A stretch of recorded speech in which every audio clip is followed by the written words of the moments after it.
Welcome back. Calls for tighter scrutiny of environmental toxins found in the homes of most families got a recent boost. Country's largest healthcare provider, Kaiser Permanente, announced a week ago to ban chemical flame retardants. Well, Congress is also considering the Chemicals and Commerce Act, which would amend the outdated Toxic Substance Control Act. Now, this is an issue that Deseret News reporter Lane Anderson has been following pretty closely. She joins us via Skype right now from New York City. Lane, thanks for joining us. First off, let's discuss just how many chemicals are found in the average home. Hi, Mike. Well, we know that there are about 84,000 toxic chemicals that can be found in household products. That sounds a little bit scary.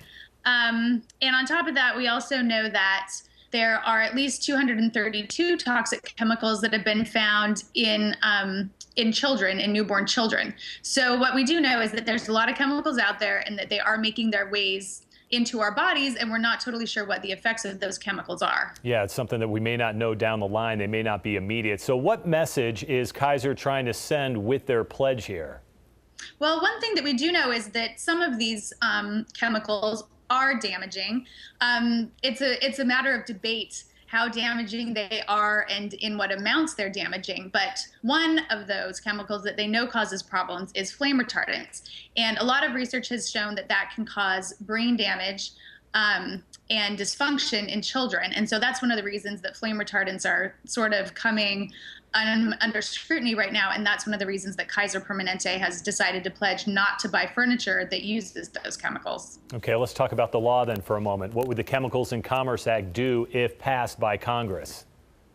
Well, this is also a matter of debate because the law for the EPA regarding chemicals has not been updated since 1976. That's a long time. Everybody agrees that it needs to be updated. So this is an attempt to update that law, but most experts are really critical of it because it doesn't really significantly change the EPA's ability to legislate on these chemicals. As it stands, the wording that's really controversial right now is that the EPA can't take action if it would create a real strain on the industry, on the chemical industry, or an unreasonable strain on the industry to make those changes. So it feels to a lot of people like it's actually less about public health and more about the industry. Yeah, Lane, we got about 30 seconds left here, so let me ask you one last question. There's obviously a safety component to chemicals like flame retardants, as you mentioned, but have we gotten too carried away protecting furniture? Well, it sounds like we probably have. Research shows that those flame retardants really don't buy us a lot of time. In some cases, they might only buy us a matter of seconds. And so people have had to start asking, is it worth it to save a few seconds so that our furniture doesn't catch on fire, or do we actually not want these chemicals in our home? Is that more damaging? Yeah, you got to consider the risks there. All right, Lane Anderson for us this morning. Lane, thank you so much. Great insight on this topic. Coming up next, a closer look at the maker movement. Now, instead of buying your kids toys, see the push to get kids to build their own.